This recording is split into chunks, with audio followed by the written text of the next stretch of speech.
Good morning. আরেকটি নতুন ব্লগে সকলকে স্বাগত জানাই। আজ আমরা দুই ফ্যামিলি মিলে 2 দিনের জন্য ঘুরতে যাচ্ছি দার্জিলিং। আজ আমরা প্রথমে জলপাইগুড়ি থেকে কারে করে যাব কার্শিয়াং ঘুরব, পরে কার্শিয়াং থেকে টয় ট্রেনে করে যাব দার্জিলিং। সুন্দর হতে চলেছে আমাদের এই ট্রিপটি, সঙ্গে থাকুন, আশা রাখি আপনাদেরও ভালো লাগবে।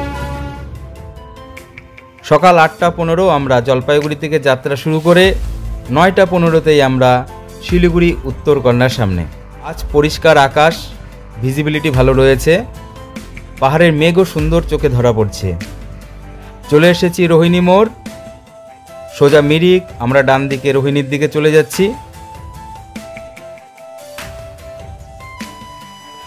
রোহিণী ঢোকার আগে আমরা একটু দাঁড়ালাম, একটু ফ্রেশ হয়ে নিচ্ছি, কারণ পাহাড়ে যেখানে সেখানে দাঁড়ানো যাবে না।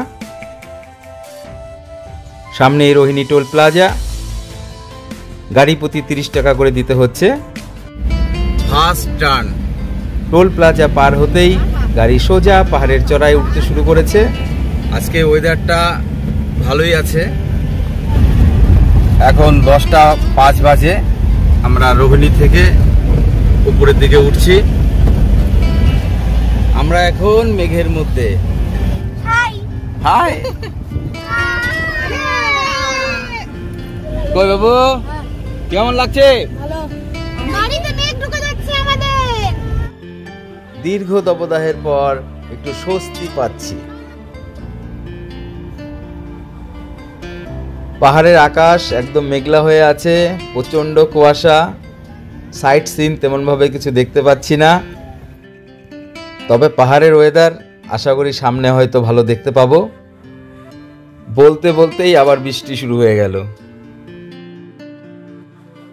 দীর্ঘ 2.5 ঘন্টার জার্নির পর এখন আমাদের ট্রি ব্রেক। আমরা দাঁড়ালাম রোহিণী রোড লোয়ার শিরুবাড়ি কার্শিয়াংয়ের একটি দোকানে। উপরতলায় যাব, ওপরেও এসেও নিরাশ, কারণ কুয়াশা। চা বিরতির পর রাস্তায় প্রথম সুন্দর একটি ঝর্ণা।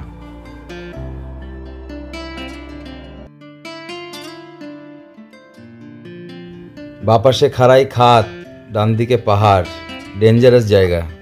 আবছা আবছা পাহাড়ি গাছ, কিছু চা বাগান, আরও কিছু দেখার আগ্রহ নিয়ে এগোচ্ছি।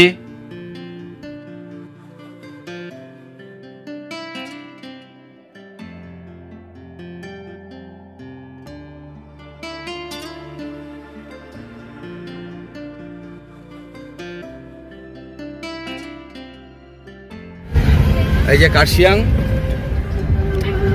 প্রবেশ করছি। ডান দিকে টার্ন নিয়েই হিলকাট রোড, সাথে দেখা হলো টয় ট্রেনের লাইন। পৌঁছে গেছি গিদ্দা পাহাড়। আমরা আসলাম গিদ্দে ভি পয়েন্টে। এই যে ভি পয়েন্ট, আমরা উপরে উঠবো, উপরে উঠে দেখি কতটা দেখা যায়।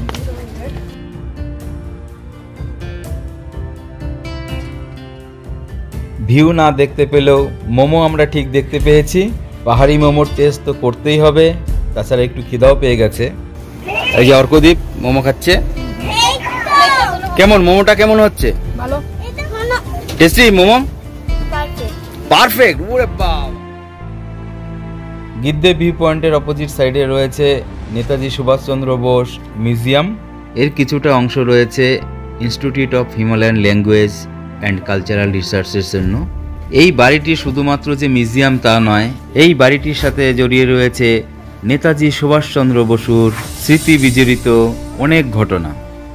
এই মিউজিয়ামের বাড়িটি নেতাজি সুভাষচন্দ্র বসুর দাদা শরৎচন্দ্র বোস 1922 সালে এক ব্রিটিশ আধিকারিকের কাছ থেকে কিনেছিলেন। 1996 সাল পর্যন্ত এই বাড়িটি বোস পরিবারেরই ছিল। 1997 সালে পশ্চিমবঙ্গ সরকার ভবনটির রেনোভেশন করেন এবং 2000 সালে এখানে মিউজিয়াম তৈরি হয়। নেতাজি সুভাষচন্দ্র বসু দীর্ঘদিন এই বাড়িতেই ছিলেন। হরিপুরা কংগ্রেসের স্পিচ এই বাড়িতে বসেই লিখেছিলেন। মহাত্মা গান্ধী, জওহরলাল নেহরুকেও চিঠি লিখেছিলেন এখান থেকেই। 1936 সালে এই বাড়িতে গৃহবন্দী ছিলেন প্রায় 7 মাস। ভারতের স্বাধীনতা আন্দোলনের বহু কর্মযজ্ঞই হয়েছে এই বাড়ি থেকে। মিউজিয়ামের ভেতরে ভিডিওগ্রাফি অ্যালাউ নেই। ভেতরে রয়েছে নেতাজির পরিবারবর্গের ফটো, বিভিন্ন চিঠিপত্র, নেতাজির ব্যবহৃত পোশাক আশাক, আসবাবপত্র। এই মিউজিয়ামটি ঘুরে দেখার পরে একটি কথাই বলা যায়, যারা ভারতের স্বাধীনতা আন্দোলনের গৌরবময় স্মৃতিতে আগ্রহী তাদের জন্য অন্যতম একটি দর্শনীয় স্থান এই মেমোরিয়াল। মিউজিয়াম দেখার পর আমাদের পরবর্তী গন্তব্য কার্শিয়াংয়ের হন্টেড প্লেস ডাউ হিল। মেঘ বৃষ্টি সাথে নিয়ে আমরা পৌঁছে গেছি হনুমান টক। এখানে রয়েছে 40 ফিট লম্বা হনুমান মূর্তি। I love Kurseong. এই সেই ডাউ হিল স্কুল, যাকে ঘিরে রয়েছে অনেক ভূতের গল্প। এই যে ডাউ হিল পাইন ফরেস্টের রাস্তা, আমরা হেঁটে হেঁটে যাচ্ছি।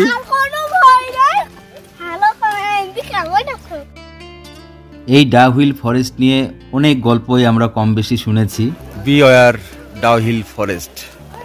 কখনো শোনা যায় মাথাহীন ভূত ঘুরে বেড়াচ্ছে, কখনো শোনা যায় ধূসর কালারের ড্রেস পরা মহিলা ভূত দেখা গিয়েছে, সে 100 বছর আগেকার ঘটনা। কখনো চিৎকার আওয়াজ, কখনো পায়ের স্টেপের আওয়াজ, কখনো কান্নার আওয়াজ। ভূতের গল্প যাই থাকুক না কেন, এখানকার ন্যাচারাল বিউটি সত্যি সুন্দর। নিরে গামা পারে নিরে সা। এখানে এসে টিকিট কাটতে লাগলো। কত করে টিকিট নিল? 20 টাকা পার পার্সন। Per person 20। আজ সারা বেলা কাটে না। ডাউ হিল ফরেস্টের ওপরে রয়েছে সুন্দর একটি পার্ক। ছোট্ট একটি ইনফরমেশন দিয়ে রাখি, যারা ফরেস্টে ঢোকার সময় টিকিট কাটবেন, উপরে এসে কিন্তু আর টিকিট কাটবেন না। যদি সে আমায় না খুঁজে না পায়, ডেকে ফিরে যায়। এবার আমরা খাওয়া দাওয়া করে কার্শিয়াং স্টেশন থেকে ধরবো টয় ট্রেন। রেস্টুরেন্ট থেকে কার্শিয়াং স্টেশনে এসেই ঘটলো একটি বড় ঘটনা। আমাদের ট্রেন মিস হয়ে গেছে। এই যে আমরা আবার একটা গাড়ি করে সামনে স্টেশন টুং স্টেশনে যাব। আমাদের খুব তাড়াহুড়া। এই যে কার্শিয়াং স্টেশন, এখান থেকে ট্রেন বেরিয়ে গেছে। এটা একটা আলাদা অভিজ্ঞতা হতে চলছে আমাদের। टॉय ट्रेन बोले थोड़ा पत्ता दिस ये टॉय ट्रेन तो बस दिस है। भैया हमारा ट्रेन तो छूट गया, कहाँ पे मिलेगा ट्रेन? तो टुंग स्टेशन नहीं तो सोनादा स्टेशन में मिलेगा आपको। और टुंग स्टेशन क्या? टुंग स्टेशन कितना दूर है? टुंग स्टेशन तो थोड़ा दूर है। हाँ, और सोनादा? सोनादा आगे में। तो हम लोग कहाँ पे उतरेंगे? आप लोग टुंग स्टेशन। সুন্দর আনন্দের মধ্যে একটি ছন্দপতন। এর প্রধান কারণ আমাদের ড্রাইভারের অনভিজ্ঞতা, ভুল রেস্টুরেন্টে পাঠানো। আপনাদেরকে বলছি টয় ট্রেন কিন্তু একদম কারেক্ট টাইমেই চলে। আমরা এসে পৌঁছলাম টুং স্টেশনে। এই যে গাড়ি থেকে আমরা মালপত্র নামাচ্ছি। থ্যাংক ইউ ভাইয়া। অর্কদীপ, কেমন অভিজ্ঞতা? খুব খারাপ। তা ট্রেনটা মিস করলে কেন তোমরা? হোটেলে খাওয়ার জন্য। অবশেষে আমাদের সামনে স্বপ্নের টয় ট্রেন। উঠে গিয়েছি টয় ট্রেনে। অল্প কয়েকজনই যাত্রী আছে। কিসে চলে যাচ্ছ? Toy train.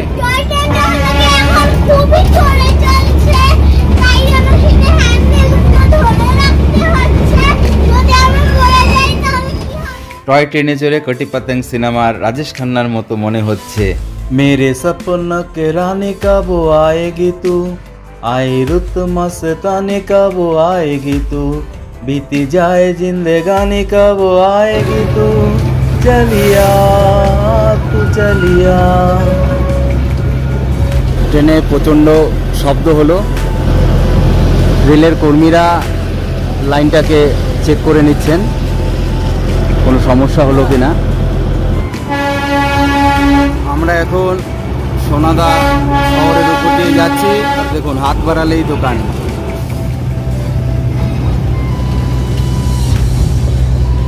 এই জায়গাটার নাম রংপুর ফটক। দেখুন কি সুন্দর। পাইন বনের মধ্য দিয়ে আমাদের টয় ট্রেন এগিয়ে চলছে। কি অপরূপ দৃশ্য!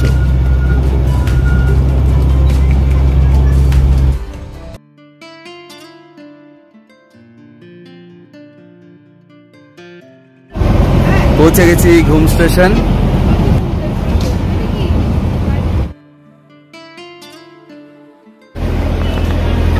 ঘুম স্টেশনের সাথেই রয়েছে ঘুম মিউজিয়াম। ৭,৪০৭ ফিট ভারতের উচ্চতম রেলওয়ে স্টেশন ঘুম। আমাদের টয় ট্রেন এখন বাতাসিয়া লুপে রয়েছে। এখানে এসে আকাশ একদম পরিষ্কার।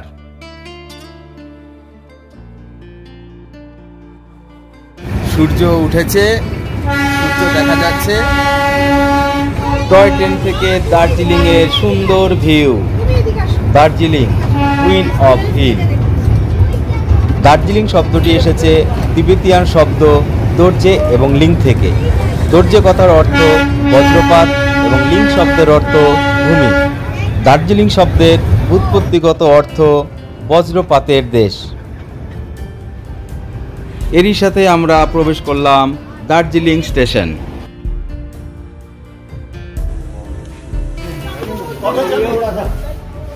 দার্জিলিং স্টেশন থেকে বেরিয়ে যাচ্ছি। স্টেশন থেকে এই ট্রাফিক দিয়ে আসলাম। এবার আমরা রাইট সাইড ধরে আমরা এগিয়ে যাব। আমরা হেঁটে হেঁটে আমাদের হোটেলের দিকে এগিয়ে যাচ্ছি। আমরা যাব লাদেনলা রোড। আমাদের হোটেল গরুদা, হোটেলের এন্ট্রান্স। আমরা এখন উপরে উঠবো। ওই যে ম্যাডাম উপরে উঠে গেছে। এই যে আমাদের রিসেপশন। হোটেলে প্রবেশ করছি। কোথায় তোমরা?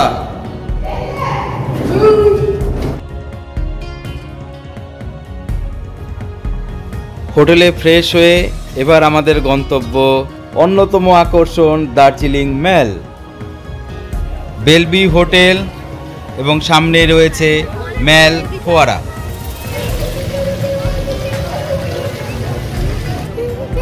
মেলে কিছুটা সময় কাটিয়ে এবার আমরা চলে যাচ্ছি ডিনারের জন্য। Glenary's bakery, ক্যাভেন্ডার্স restaurant. আজকের ডিনার সারব মহাকাল হোটেলে। আমাদের অর্ডার ছিল ভেজ থালি। দেখুন সুন্দরভাবে সাজিয়ে দিয়েছে। ডিনার সেরে হোটেলে এসে আগামীকালের প্রোগ্রাম সেট করে শুয়ে পড়ছি। পরের এপিসোড দেখার অনুরোধ রইল। Good night.